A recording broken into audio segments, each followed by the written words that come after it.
Hey guys, Slimber here, and today we're doing a video where this guy basically tries to call Democrats and communists the exact same thing. P.S. He's wrong. So let's get right into this and explain why he's a fucking idiot. Did the Communist Party USA endorse Hillary Clinton for president? I mean, yes and no. They're not very strong, so they don't really run their own candidates anymore, but yeah, they pretty much were just like, you know, go vote for her, because she's like 1 inch closer to us than Donald Trump is, even though we're like miles away from her, politically. News outlets from the Washington Times to WorldNet Daily said yes, they did. And yet, if you search the same topic on Snopes, the self-proclaimed definitive internet resource for rumors and misinformation, they say no, they didn't. In Snopes' closing paragraph for their poorly researched article, they write, "The Communist Party USA did issue a statement urging members to vote against Trump, even if they didn't particularly care for Clinton.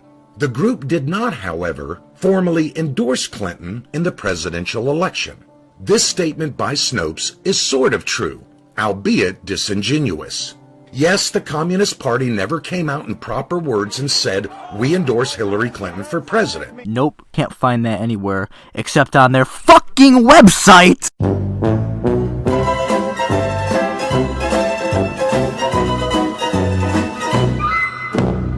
But here's the truth Snopes doesn't want you to know about the Communist and Democrat parties. For decades, the Communist Party USA ran their own candidates for president and vice president. But all that changed in 1988 as the DNC platform and its presidential nominees moved further to the left. This is sorta true, but I don't think he's gonna mention the fact that it only lasted about 10 years. Not even that, 8 years, because Clinton, when he ran in 96, went under a centrist platform, and so did Obama when he ran in 2008 and 2012. The communists, seeing no need to run their own candidates, began stealthily supporting and working for the Democrats' nominee. That's actually false. They stopped running candidates because they couldn't afford to. You see, the Soviet Union was funding the Communist Party until 1989, and then they became estranged from the Soviet Union, and they stopped getting funding from them in 1989.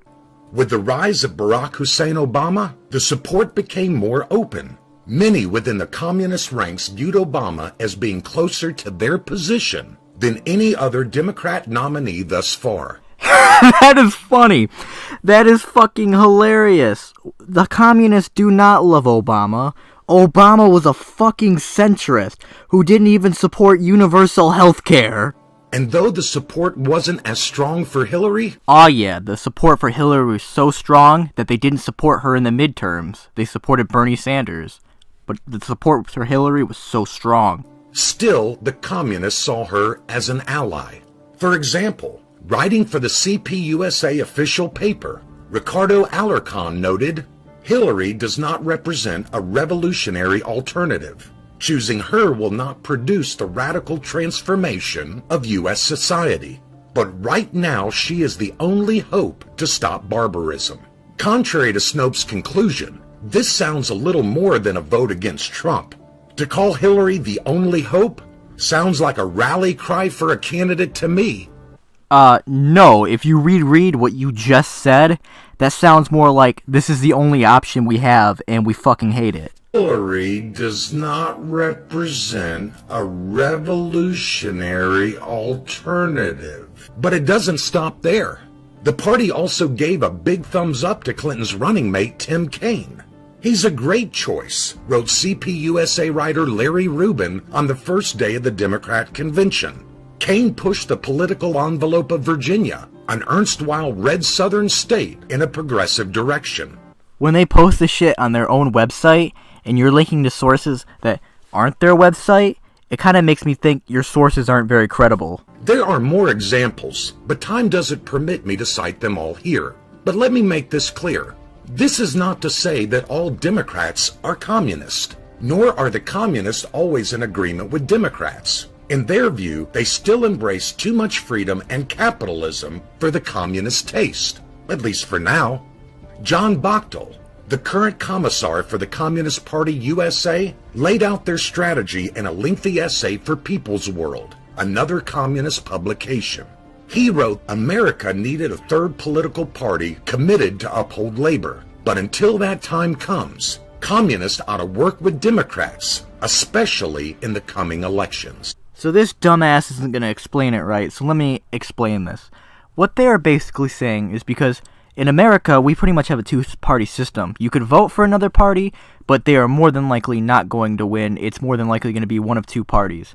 They're basically saying that the enemy of their enemy is their friend, which would be the Democrats, just like white nationalists would vote Republican. Though they still have many disagreements, the line between Democrats and communists continue to blur, as was obvious by the popularity in the rise of socialism, communism's first cousin within the 2016 presidential election. And then the party fucked them over.